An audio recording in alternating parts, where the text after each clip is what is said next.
Olá a todos, lembrando que eu estou gripado, mas eu já peço desculpa desde já pela voz, mas eu queria continuar fazendo as gravações, né.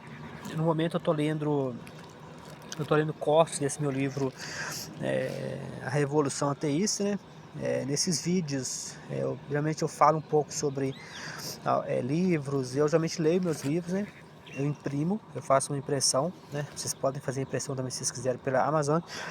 Eh, eu estou aproveitando essas impressões para fazer ajustes, né, para que o livro fique mais em formato impresso, porque esses livros geralmente são lançados para serem livros, eletrônicos, né, e aí eu estou meio que, imprimindo exatamente para poder ter uma noção do que pode melhorar. Hoje eu queria falar para vocês de um pedaço do corte do meu livro aqui, ó, o corte do livro A Revolução Ateísta, né. Eh, o corte basicamente diz, né: "Os políticos não ousam enfrentar a igreja porque eles precisam de votos, né. Os religiosos não ousam, cruzar algumas linhas, mas que eles precisam do Estado, né. E o eleitor, né, ou seja, o eleitor, ele não percebe que é seu voto que gera a própria miséria. Esse eu acho, na verdade, um tripé, né, eu acho esse um tripé que é bastante perigoso, né, porque esse tripé ele mistura, política, ele mistura 3 agentes, né, 3 agentes, que basicamente são agentes que existem, né, ele existe, você tem o eleitor, você tem o político e você tem um terceiro agente que teoricamente não deveria fazer parte da política, né, que é a igreja, né, seja evangélica, seja católica, né. Durante muito tempo, esse terceiro agente, que era a igreja católica, ele fazia parte do Estado, né, ou seja, a igreja era o Estado, então haviam basicamente 3 agentes, mas nesse modelo antigo não havia o eleitor, né, ou seja, o eleitor não existia, né, as pessoas, os reis, os monarcas, né, os imperadores, todos eles eram meio que divinos, né. Teve um documentário, né, que eu vi, mas eu vou ver se eu consigo encontrar para vocês, no qual eu tenho que lembrar qual que é o documentário, no qual o documentário fala uma coisa bem interessante, porque aparentemente uma das primeiras vezes que você teve monarca na história foi uma coisa meio religiosa, né, os caras convenceram, né, usando textos religiosos, né, de que era normal, ter um ser humano, mandando em vários seres humanos, e assim aparentemente nasceu uma das primeiras monarquias, né, no sentido moderno. E como sempre usando religião, né.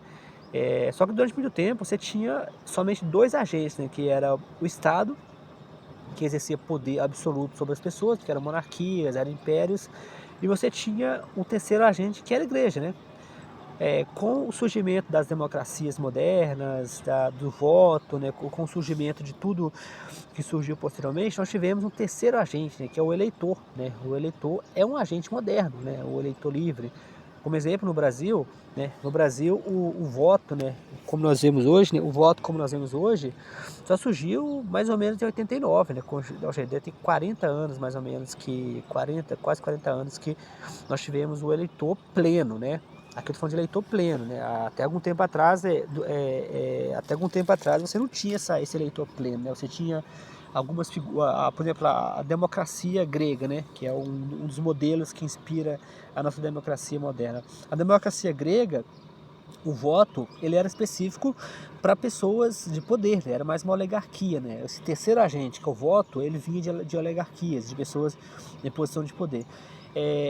No Brasil, durante muito tempo, somente pessoas que sabiam votar podiam, sabiam ler e escrever podiam votar. Teve períodos, por exemplo, que somente pessoas que eram tipo, feudais ou condes, né, figuras, de poder que podiam votar. Com todos esses modelos que surgiram, a ideia do voto, ainda assim o voto era preso a algum tipo de, oligarquia, né. No caso do analfabetismo, o Brasil, se não me engano foi o próprio Paulo Freire, né, que começou a criar, a alfabetização exatamente para que as pessoas pudessem votar, né. Só que hoje, né, como eu comento aqui no livro, eh, esse terceiro agente aqui, que é o eleitor, né, que eu ainda acho, na minha opinião, né, isso é mais uma perspectiva minha, que ainda não existe, a figura do eleitor pleno, né. No meu livro Democracia e Inteligência Artificial, que é um outro livro que eu tenho, né, eu no futuro vou imprimir ele também, mas se vocês quiserem imprimir, vocês podem imprimir. Nesse livro eu falo, exatamente disso, né? Logo no início do livro, na introdução do livro Democracia, né, que eu não está impresso, mas eu vou imprimir no futuro, ali logo no início eu falo para vocês exatamente isso, né, de que não faz sentido você falar de um leitor, né, de uma democracia plena, de uma democracia realmente plena, se o eleitor está sendo desinformado, né? Se o eleitor ele tem o seu voto, a informação manipulada com inteligência artificial, desinformação, isso não é uma democracia plena, né?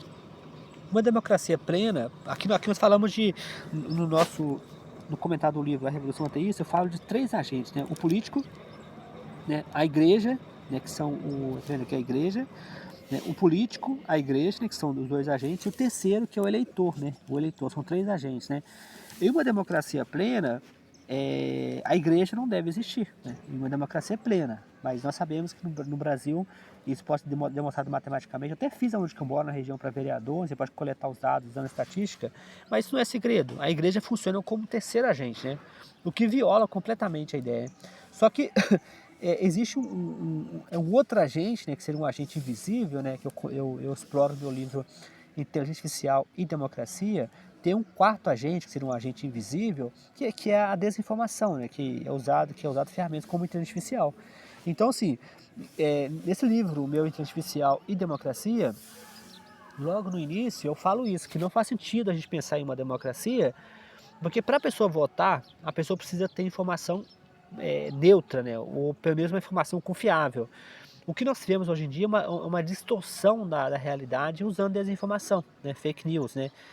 No caso dos religiosos, né, eu exploro muito no meu livro Desinformação e Discurso de Ódio, vai ser lançada uma nova edição, mas acho que nesse livro eu devo comentar alguns pontos aqui talvez, né, mas o que você vê claramente é uma distorção, né? Por exemplo, quando eles criam a ideia de que você precisa, que tem banheiro unissex, por exemplo, né? A questão do banheiro unissex, a questão da mamadeira de piroca, todas essas desinformações de cunho religioso, e nessa nova edição do meu livro Desinformação e Discurso de Ódio, eu vou explorar melhor isso, né? Eu dei um enfoque maior a essas desinformações religiosas e o ateísmo também. Você vê claramente uma distorção, né, das prioridades, né? Se você pensar do ponto de vista racional, questões como aborto, questões como casamento homoafetivo, questão até mesmo como banheiro unissex, isso não deveria ser pauta de governo, né? Só que as pessoas com a religião, né, caso nosso, que nosso exemplo, a igreja, né, ela aqui também o segundo agente, que é a igreja, ela entra criando um conjunto de valores, né, um conjunto de pilares, né, que depois são explorados pela desinformação, que supostamente precisam ser preservados. Só que esses pilares, eles não contribuem para a nossa sociedade, né? Ou seja, entre parlamentares gastam tempo defendendo banheiros, teve lá a questão para tentar reverter a decisão do STF sobre o casamento homoafetivo. Isso não deveria ser pauta de governo, não deveria ser de interesse da nação brasileira se 2 homens casam, se 2 mulheres casam. Isso não deveria fazer parte da... Nós tivemos recentemente o caso lá do deputado malucão lá que tentou fazer acampamento na frente do STF, o ministro Alexandre de Moraes mandou tirar os acampamentos. Você vê claramente que ele usava uma camisa de Israel, né? Bandeira de Israel, né? Como você consegue fazer pessoas defenderem Israel diante de tantas atrocidades? Você vê recentemente a Inglaterra, né, o Reino Unido, está com um plano para tirar os palestinos de Gaza. É bom sempre lembrar que foram os britânicos e os americanos que criaram Israel, né? Agora estão tendo de lidar com o monstro que eles criaram, né? Agora o governo britânico vai ter que, aparentemente, está tentando tirar o pessoal de Gaza, né? Os palestinos, eles criaram um Estado de Israel, não criaram um Estado palestino, e agora estão tentando... Então, assim, as nações perceberam a borrada que fez. Aí você vê um punhado de crente, né? Aquele deputado que você viu lá claramente é de base bolsonarista, queria acampar na frente do STF com a bandeira de Israel, né? Isso é muito comum em igrejas evangélicas. Então, esse é um exemplo que onde que a religião, que é o segundo tripé, né, distorce a realidade, né? Ou seja, qualquer pessoa, na minha opinião, bem informada, sabe o que está acontecendo em Gaza, né? Sabe dos horrores, né? Qualquer pessoa que para pensar de forma humana, né? Não de forma religiosa, de forma humana, empática, vai achar horrível o que está acontecendo em Gaza. E os próprios crentes, acho que eles têm noção disso, porque, por exemplo, as argumentações que se usam contra os crentes, né, que é o segundo agente, que é a igreja, mas usando desinformação e discurso de ódio, é, por exemplo, o caso da agulha, né? Eles pegam uma argumentação e distorce ela, né? Coloca ela de forma que fica impossível de ser rejeitada. Por exemplo, eles usam a argumentação de que se você seria a favor de matar, se você seria a favor de matar bebês com agulhas gigantes na barriga da mãe, né? Essa argumentação é distorcida sobre o aborto, né? Que o aborto seria o assassinato de bebês com agulhas gigantes, né? Então, isso claramente apela para o lado bom dos cristãos, dos crentes. Então existe esse lado bom, ele existe.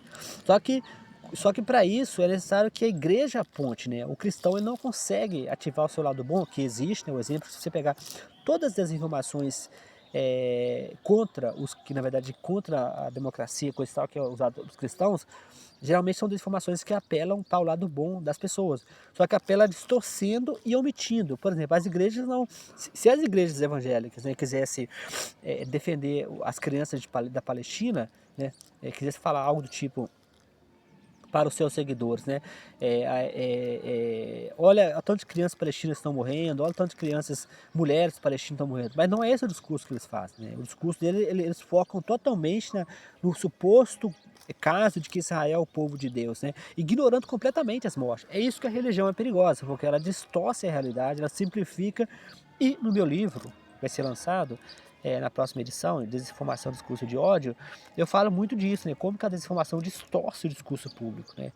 Acho que por hoje é só, pessoal. Então, lembrando que esse meu livro está disponível na Amazon, né? Ele tá vendo, ele pode ser comprado em versão impressa, para quem quiser comprar, né? Está disponibilizado em versão Kindle, versão e-book e audiolivro também, para quem gosta de ouvir, né? No Google Books você encontra esse livro em formato audiolivro, né? Para quem quiser. São quase 200 páginas, né? A nova edição vai vir com algumas correções, né? Quem gosta, né? O livro é relativamente pequeno, né? Comparado com o outro, né? Que é a G-Bíblia, né? São em torno de 200 páginas. O tamanho dele acho que achei interessante, são mais ou menos assim uma mão, né? Para quem quiser ter uma dimensão do tamanho dele, tá mais ou menos uma mão, tá vendo? Ele é um tamanho padrão, na verdade, né? Ele é um tamanho padrão, na verdade. Então, ele tem papel creme, né? Papel creme, ele faz com que a leitura fique mais confortável. Não é papel branco, né? Encarece um pouco o livro, papel creme, mas o papel creme é mais confortável comparado com o papel branco, né? Tá bom, pessoal. Abração a todos.